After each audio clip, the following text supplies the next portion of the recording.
আমি প্রায় বলি এটা আমাদের মা বোনদের জন্য তিতা করল্লার মতো আমল। তিতা করল্লার জুস পান করা যেরকম কষ্টের, মহিলাদের জন্য এইসব আমল কষ্টের। মহিলাদেরকে সুবহানাল্লাহ আলহামদুলিল্লাহ বলতে বললে ওনারা অনেক খুশি, কোরআন তেলাওয়াত করতে বলেন অনেক খুশি, কানের দুলগুলা খুলে আল্লাহ রাস্তায় দান করতে বলেন তাও রাজি, মাগার স্বামীকে শ্রদ্ধা করতে অনেকেই রাজি না। বাস্তবতা হলো বাংলাদেশে বহু ঘরে ঘরে আমরা নারী নির্যাতনের কথা শুনি, ঘরে ঘরে তলে তলে হাজারো পুরুষ নির্যাতন চলছে।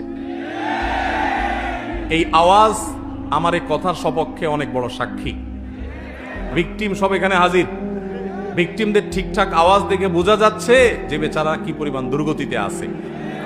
অনেক মহিলারা আছে নামাজ পড়তে পড়তে কপালে দাগ ফেলে দিচ্ছে, বোরকা তো পরে পরে হাত মোজা পা মোজাও মেনটেন করে মাশাআল্লাহ। অনেক মহিলা আছেন যে তার নেক আমলের কোনো কমতি নাই, কিন্তু স্বামীটাকে মানুষও মনে করে না। সকাল বিকাল ঝাড়ির উপর রাখে, সকাল বিকাল দৌড়ের উপর রাখে,